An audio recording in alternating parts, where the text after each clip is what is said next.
Assalamualaikum dear students, hope all of you are fine. Welcome to my channel Lectures with Amna. So आज की इस video में first English की first chapter the inspiring life of हज़रत मोहम्मद सल्लल्लाहु अलैहि वसल्लम के ग्रामर का पार्ट करने जा रहे हैं। तो जल्दी से स्टार्ट कर लेते हैं, ठीक है। तो यहाँ पर पहला लफ्ज़ है पैट्रियोटिक। इसकी मैंने आपको यहाँ पर हमारे पास 5 अल्फाज है पैट्रियोटिक, ठीक है, और जिसकी मैं pronunciation, part of speech and sentence बताऊँगी। डिकेइंग है, लिटर है और एजुकेट है। जो भी अल्फाज हैं इंशाल्लाह नेक्स्ट आपको पेज पे नज़र आ देंगे। Patriotic definition. पैट्रियोटिक का मतलब है मुहिब वतन, यानी कि मोहब्बत करने वाला, वतन से मोहब्बत करने वाला। इसकी डेफिनेशन है showing love for one's country, यानी कि अपने मुल्क की तोफ़ैल, अपनी मोहब्बत का इजहार करना। इसकी प्रोनाउंसिएशन है पैट्रियोटिक, ठीक है, पैट्रियोटिक। तो इसकी स्पेलिंग आपको अच्छी तरीके से याद होनी चाहिए। पार्ट ऑफ स्पीच अगर हम इसके देखें तो ये एडजेक्टिव है, क्योंकि एक किस्म की सिफ्त में इसका शुमार हो रहा है कि मोहब्बत के हिसाब से। अगर हम सेंटेंस की बात करें तो सेंटेंस है he felt patriotic when watching national anthem, यानी कि जब वो नेशनल एंथम को देख रहा होता है तो उसके अंदर हुब्बुल वतनी का जज्बा बेदार हो जाता है।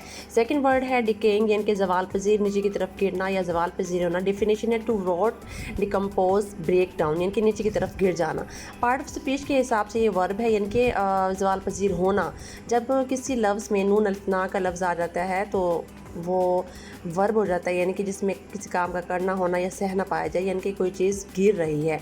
तो यहाँ पर वो कह रहे हैं कि सेंटेंस की अगर हम बात करें, द डिकेइंग लीव्स, गिरते हुए जो पत्ते हैं, कवर्ड द फॉरेस्ट, उन्होंने तमाम जंगल को भर दिया है, कवर कर दिया, फ्लोर, पूरे फर्श को, ना ऑटम, यानी कि जाहिर सी बात है खिज़ां के मौसम में ही पत्ते झड़ते हैं।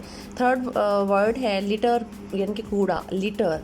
तो इसकी डेफिनेशन है ट्रैश और waste scattered in a public place.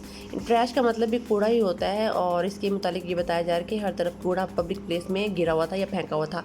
इसकी प्रोनाउंसिएशन है लिटर। हम इसको लिटर नहीं पढ़ेंगे, हम इसको लिटर पढ़ेंगे, यानी कि आर का लफ्ज़ मुंह में ज़बान में ना आए। पार्ट ऑफ स्पीच के हिसाब से ये नाउन है, यानी कि इसम है, यानी कि कोई चीज़ है ना, कोई काम वगैरह तो नहीं हो रहा। अच्छा, सेंटेंस अगर हम देखें तो people should not drop litre on the streets, यानी कि लोगों को चाहिए, शुड नॉट ना करें ये काम, ड्रॉप गिराएं, लिटर ऑन द स्ट्रीट्स, यानी कि गलियों में लोगों को चाहिए कि वो कूड़ा करकट ना फेंकें, ठीक है। तो चौथा लफ्ज़ है excitement. Definition a feeling of great enthusiasm, यानी कि एक एहसास होना, पुरजोश होने का एहसास होना। पार्ट ऑफ स्पीच इसकी है नाउन, यानी कि इसमें कोई मतलब काम वगैरह तो नहीं कर रहे हैं, जैसे एक वर्ड है, कि इसमें है, एक नाम है, ठीक है।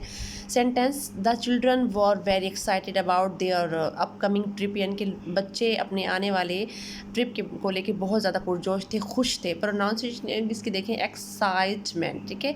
एजुकेट, तालीम, ये आखिरी वर्ड है जो कि आपके फर्स्ट ईयर की इंग्लिश की न्यू बुक की ग्रामर का है। तो मुझे बच्चे ने फरमाइश की थी, सो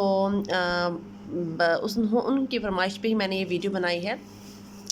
तो डेफिनेशन इसकी एजुकेट की है टू गिव समवन नॉलेज, यानी किसी को तालीम देना, और ट्रेनिंग, तरबियत देना, इन अ पार्टिकुलर एरिया, यानी कि ख़ास या एरिया में, इलाके में। पार्ट ऑफ स्पीच इसकी है वर्ब, यानी कि तालीम, काम हो रहा है ना, तालीम हम जब हासिल करते हैं तो हम काम कर रहे हैं, एक मेहनत लगा रहे हैं। प्रोनाउंसिएशन इसकी है एजुकेट, ठीक है, educate. Sentence she educates children, यहाँ पर एस के बाद एच मैंने बड़ा लिख दिया है, एस के बाद आपने एच छोटा लिखना है, ठीक है। शी एजुकेट्स चिल्ड्रन, वो बच्चों को पढ़ाती है, लाइक मैं आपको जैसे पढ़ा रही हूँ। सो डियर स्टूडेंट्स, अगर आपको मेरी वीडियो पसंद आई हो तो लाइक कीजिएगा, सब्सक्राइब कीजिएगा, बेल आइकन बटन दबाना मत भूलिएगा, और मेरे तमाम वीडियोस को सर्च आउट करें, कमेंट बॉक्स में कमेंट भी करें, ठीक है ना। और नेक्स्ट वीडियो में मिलते हैं इंशाल्लाह। ओके, अल्लाह हाफिज़।